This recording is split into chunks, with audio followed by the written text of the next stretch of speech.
Я хотела озеленять наш город, поступать технологически. Но вот так волей судьбы все повернулось.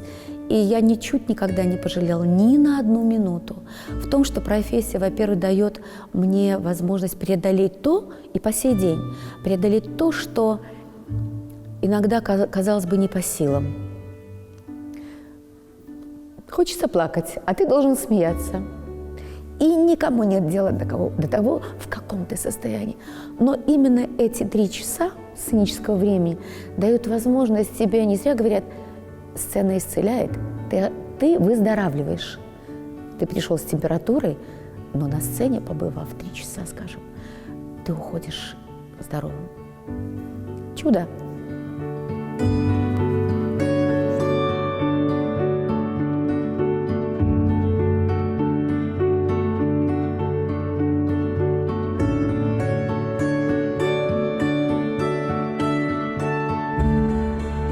Стояла я і слухала вясну. Яна мне дуже шмат чаго казала. Спявала песню звонкую одну і зноў на вуха штосьці мне шаптала. Яна адно спявала про любоў, про маладосць, надзеі, мары, думкі. Яна мне паўтарала зноў і зноў усё, што і раней спявалі мне лятункі.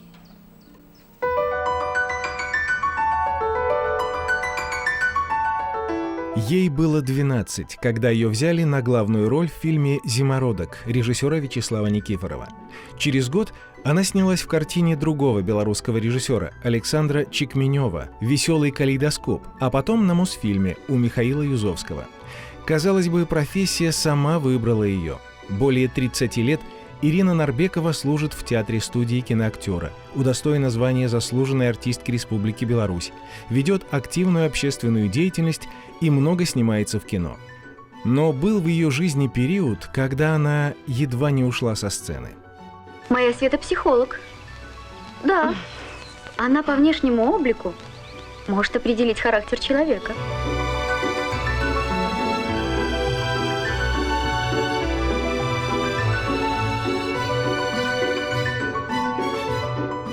Я шустрик.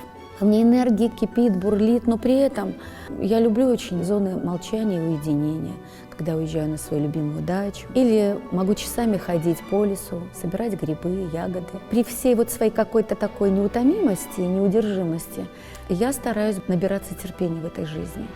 Это крайне необходимо. Но если тебе дал Господь такой темперамент, это же не значит, что все должны быть такими. Иногда это мешает, а иногда очень помогает.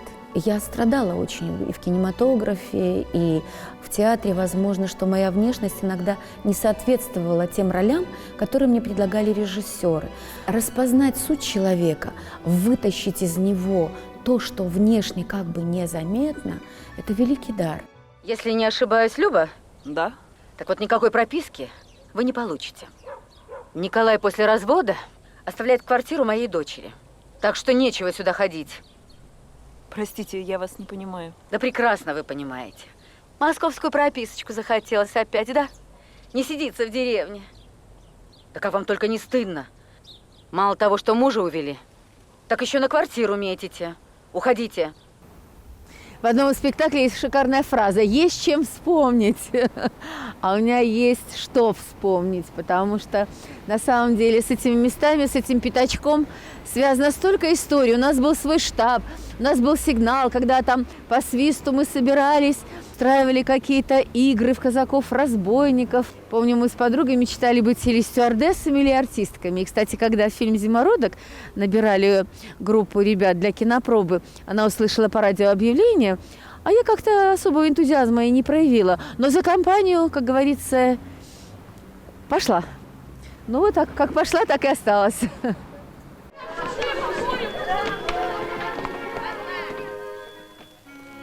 Пойдем, постреляем.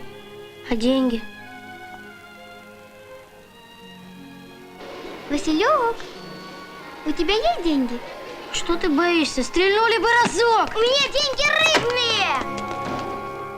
Мы снимали много сцен в классе. А в классе это значит ребята, друзья. Это было все как такая легкая игра. Мы не воспринимали это вот, надо сосредоточиться. Хотя был такой момент, когда я должна была заплакать. И, как мы называли второго режиссера, дядя Саша Чекменев, натер руки луком и все время подходил мне, что-то трогал мои глаза. И меня это ужасно возмущало. Я говорю, дядя Саша, что это от вас так луком пахнет? И он говорит, Лилия Викторовна, со мной мама была как сопровождающая, зачем вы Ирине сказали? Я говорю, а что надо-то, что надо, объясните мне. Ты в этой сцене должна так торжественно, серьезно, сказала, заплакать. Я говорю, да я и так заплачу. И плакала так долго, что меня потом остановить не могли. На самом деле был такой момент.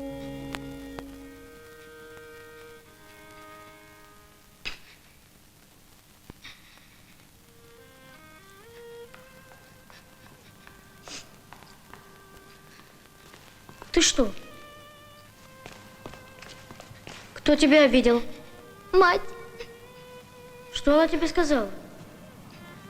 Она меня домой не пускает. Жди меня здесь. Куда ты? Не надо! Ирина не знала, что после съемок у нее будет реальный повод плакать от обиды и разочарования. Лучшая подруга предала ее. Во всяком случае, именно так Ирина восприняла новую дружбу девочки.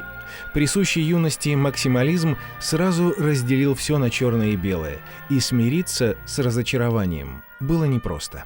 Я никогда не забуду, когда сидела возле подъезда, а у нас жил сосед, у него был такой потрясающий кобель, Браун называли, шотландской коли. И он бросился ко мне и стал меня облизывать, видя, что я сижу и плачу. И вышла моя мама, и меня стала утешать.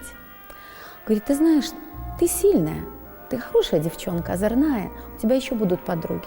А может быть, вот этой девочке как раз-таки нужен был друг?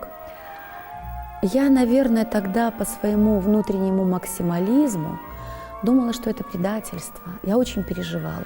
А потом ты понимаешь, что все тебе дается для чего-то. Вот когда ты это понял для чего-то, значит, умей расшифровать, распознать. Это уже твоя работа. И над собой, и в том, что происходит вокруг себя.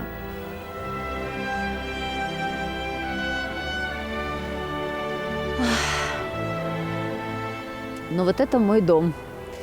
С 69-го года я в нем жила, мне было 10 лет. На фоне этих маленьких домиков он казался громилой. Причем архитектор этого дома – отец моей одноклассницы. И здесь, конечно, вот эти маленькие домишки, которые были, хлебозавод, всегда так пахло хлебом вкусно, домашним, свежий хлеб. Так и остался вот этот магазинчик. Ну а дальше епархия. На этом месте стоял такой частный дом, где жила моя одноклассница Лена Панкова. И вот когда дом снесли, на этом месте стали строить епархию. Кто бы мог подумать, что спустя долгие годы по благословению митрополита Филарета я буду преподавать на богословском факультете технику речи. Это одна из моих таких очень теплых, очень дорогих страниц в биографии.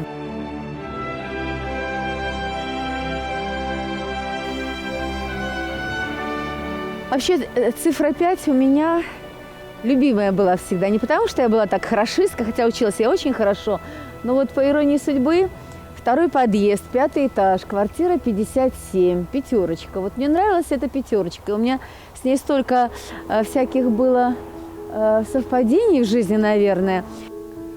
А вот это наша знаменитая, легендарная 26-я школа. В этом году ей исполнилось 100 лет.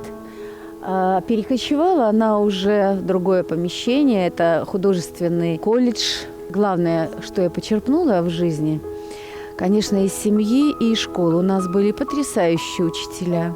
Даже самых нерадивых учеников могли приучить ходить в библиотеку, брать книги, читать их. Ту базу и знаний, и школу жизни, которую давали нам учителя, она осталась сердцем. Очень благодарна нашим учителям. Они были классные, как сейчас говорит молодежь на самом деле. В театральном институте Ирина Нарбекова училась на курсе народной артистки БССР Зинаиды Броварской. Выпускница ГИТИСа, ученица Тарханова, Плотникова, Телешова, передавала ученикам классическую школу актерского мастерства и помогала актрисе осознать свое творческое амплуа. И Зинаида Ивановна однажды ко мне подошла и говорит: я чувствую, что у тебя есть что-то гундаревское. Тяни свое нутро. Ну вот как буквально понять, когда ты пребываешь в состоянии счастья, влюбленности, какое нутро тяни, куда тяни, откуда? Поскольку я была дерзкая девочка, я поехала в Москву. И как раз в театре Маяковского состоялась премьера «Леди Макбет» Мценского уезда. И я впервые увидела Гундареву на сцене. Когда я прочувствовала мощь этой женщины, ее переживания, ее любовь, ее радость, ее слабость, ее силу, я поняла, что имела в виду Зинаида Ивановна. Андрей, я твоя мать. Хочу знать, что происходит. Позвонила, нажаловалась. Не жалеешь свою жену, свою дочь? Ну, меня хоть пожалей. Мам, нажалелся уже, по самое не хочу. Давай ты уже меня пожалеешь, хоть раз в жизни. Да ты хоть понимаешь, что ты поступаешь как негодяй? Негодяй. Ты куда собрался? Ты куда собрался? К этой, к своей? Мама, не к ней, а от тебя. От твоих постоянных истерик. Ты должен, ты обязан, это нужно для семьи, мама. А то, что мне нужно, это никого не интересует. Я живой человек. И я хочу свою жизнь прожить, свою. Все. И я Катю не оставлю. Оставь меня в покое. Что ты такое говоришь? Все, пока. Мне не хочется повторяться из картины в картину в каких-то определенных ролях. То я очень интеллигентная такая вся, помяркованная, то я такая уже стервоза. Что даже однажды дочка мне сделала замечание, говорит: мама, ты как-то в последнее время такие отрицательные роли играешь, ты же в жизни не так. Я говорю: очень хорошо, значит, я хорошо сыграла эту роль. А я разная. Роль для того и роль, что ты играешь не себя, а если себя, все зависит от того, как ты можешь замаскироваться, чтобы не знали даже, какой ты на самом деле. Хозяин дома?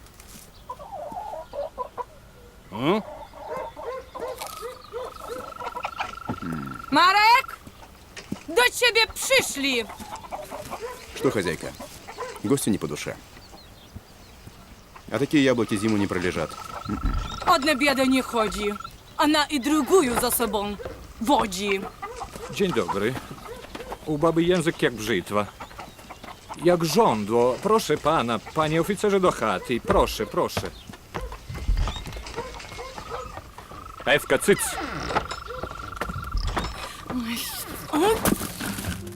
Был в жизни Ирины Нарбековой момент, когда она всерьез задумалась об уходе из профессии.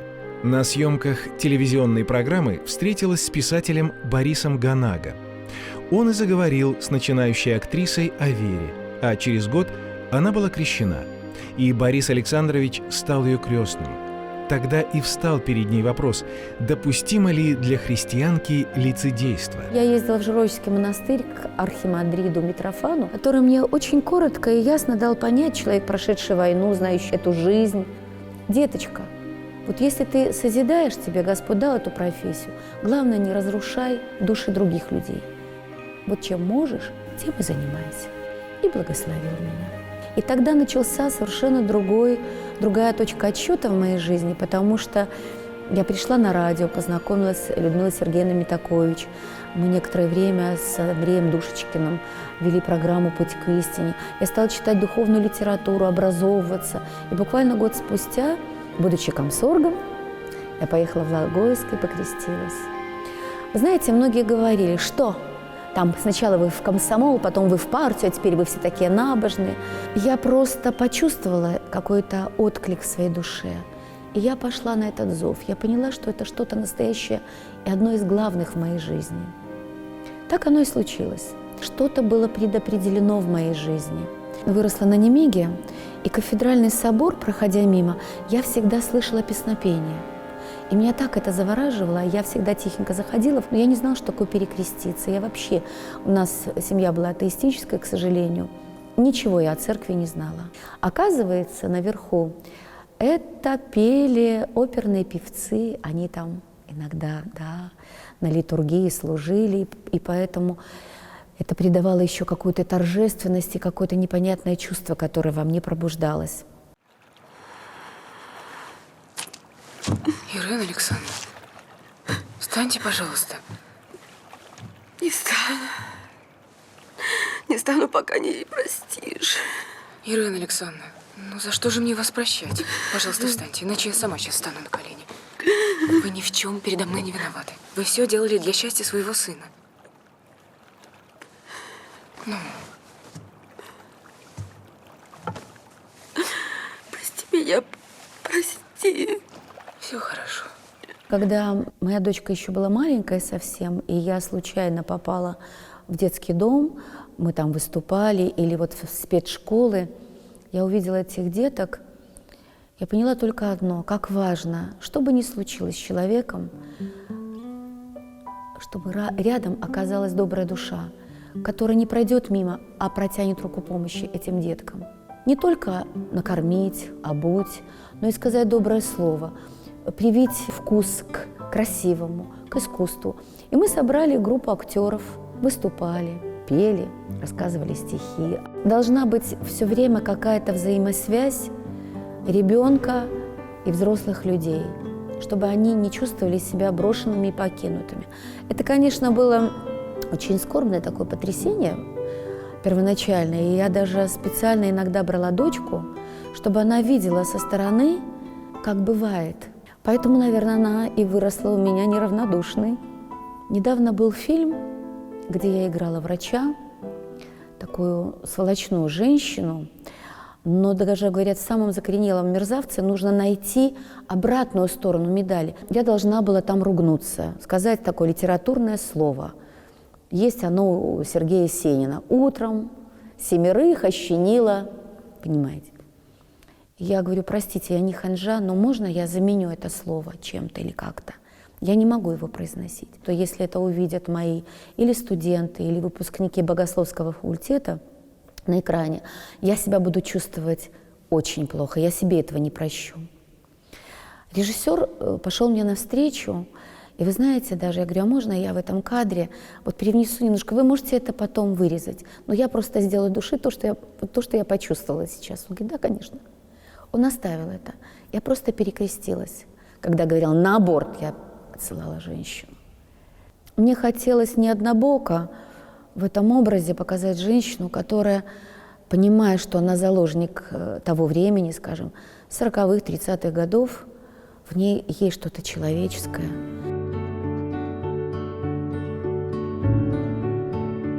Я иногда думаю, почему бы мне не промолчать где-то, почему не пройти мимо? Наверное, потому что таким был мой папа. Он воспринимал эту жизнь как дар Божий, как действительно подарок судьбы, как радость необыкновенную. Может быть, его проявления в жизни какие-то, как чудачества, передались и мне. У него всегда в кармане были конфеты. Если он встретит ребенка, который плачет, он мог подойти к нему запросто, утешить, угостить этой конфетой, сказать каких-то пару добрых слов. Это у него было в природе. И мне какие-то проявления моей личности мешали жить и мешают до сих пор, потому что не все готовы принять твою искренность за чистую монету. Ты чувствуешь иногда подтекст, а что ты от меня хочешь? А мне повезло больше, чем другим, что чувство зависти у меня отсутствует напрочь. Это спасибо родителям. Я могу только порадоваться или огорчиться, но на самом деле со всей своей душой я поддержу человека в этом смысле, в радости или беде. Это по-другому быть просто не может. Пирожок быстренько взяли. Шурочка, за свою любовь бороться нужно. Да, мужики созревают годам к 30, а до этого времени у них сквозной ветер в голове. Я не понимаю. Да что тут понимать? Действовать надо. Бывают такие моменты, особенно в 90-е годы, когда хлынул такой поток всякой, ну, даже страшно называть этого слова, черного такого, мрачного кино, но были колоссальные средства на это выпущены. Мы отказывались актеры, мы не снимались в таком, и мы выстояли, сидели на дубляже. Все эти испанские, аргентинские сериалы, когда мы одновременно звучали 5 героинь, это такие навыки, я вам хочу сказать, потрясающие. Мы помним, был такой случай, пригласили в какой-то веке на звучание мультфильма «Декамерон». И стою со своим партнером Александром Тимошкиным, А там сцена поцелуя, такое смакование потрясающее. Я смотрю, естественно, на экран и вдруг чувствую какие-то движения странные. Саша для того, чтобы изобразить поцелуй, обцеловывал свою ладошку. Я как раз хохоталась. Ну вот понимаете, интересно иногда еще видеть не жизнь на экране, а то, что происходит за экраном. Это тоже отдельная статья. Мы то поколение, которое свято относились к театру. Мы никогда не могли позволить опоздать, там, небрежно свою роль выучить. Мы очень старались. У нас были хорошие учителя и хорошие примеры. Мы бегали в театр, а уж в Москву, когда была возможность. Если что-то не понравилось в одном театре, мы смотрели первый акт в первом, потом перебегали в другой, предположим, рядом они находились театры. Мы обогащали себя, без этого невозможно. То есть это постоянная работа над собой, в любом. Либо ты посмотрел какой-то фильм, он тебя задел за живое, и это дало такой импульс и толчок к какому-то поиску новой грани роли. Вот, кстати говоря, некоторые спектакли у нас идут очень долго. Но вот проходит месяц, отпуск, ты соскучился по театру, по спектаклю, и ты его начинаешь играть и понимаешь, что ты что-то понаблюдал, ты что-то привнес. То есть ты не статист, который каждый раз говорит один и тот же текст, но по-разному. Вот когда это не притупляется, и ты находишь вот такое еще счастье и азарт, каждый раз какую-то грань новую открыть и в себе, и в спектакле. Вот это счастье искусства, я считаю. Здравствуйте, ребят. А через сколько сцена будет готова уже приблизительно? Отлично, спасибо. Ну, девочкам, конечно, с костюмами спускаться, а есть длинные платья исторические, они тяжелые. Вот это платье из спектакля «Хто смеется опошнім». Я играю жонку Харлахвацкага. Спектакль на белорусской мове по пьесе Кондрата Крапивы получил национальную премию. Прекрасный спектакль. И, кстати говоря, где-то здесь я узрела, ага, вот, мое платье «Миссис Пирс». Я играю экономку в спектакле «Пигмалион» Бернарда Шоу. Это домашний мой наряд. Когда Мари заболевает, мы с папой приходим и утешаем ее. Спектакль «Щелкунчик». Ручная работа, кстати говоря.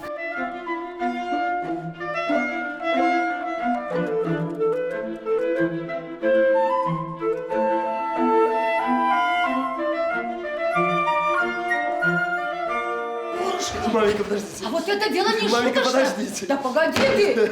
Вот тут нужно держать ухо востро. Маменька, не отвлекайте меня. Подожди ты, Егор. Как бы мы не скрывали наше сватовство, а все-таки узнает. Мы вместе с Тамарой Трофимовной получали звание заслуженной артистки Республики Беларусь. Вы знаете, такой был знаковый день, очень волнительный. Мы фактически с одного года в театре, с 82-го. Знаете, актеры многие переписывают свою роль от руки.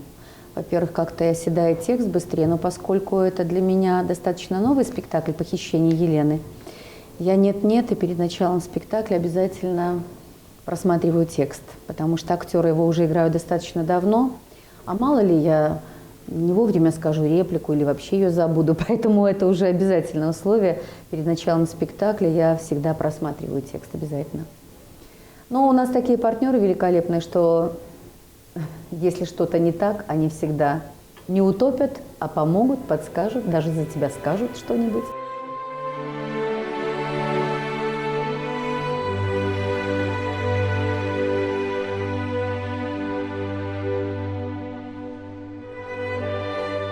Честно говоря, мне задавали даже вопросы иногда гримеры. Ну что там, не собираешься что-нибудь делать?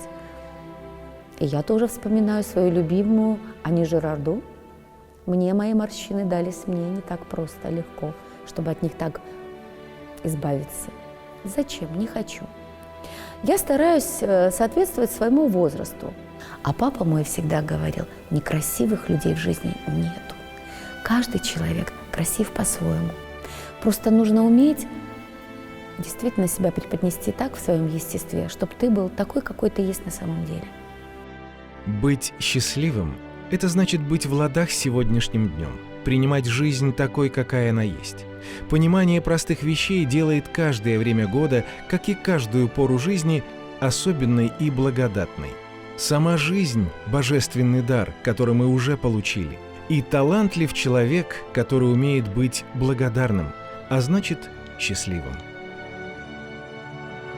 Мама, которой 82 года, она жива, слава Богу. Моя дочка – это самое мое большое достижение, она умница. Мои друзья, мое окружение, моя профессия, наконец-то. Мой образ жизни. Я счастливый человек, на самом деле, я счастливый человек. Знаете, есть вещи, о которых, наверное, я не знаю, как надо говорить или не надо, но если я вижу счастье, и оно бескорыстное, вот оно мне дается. Как я не могу своим счастьем поделиться с кем-то другим?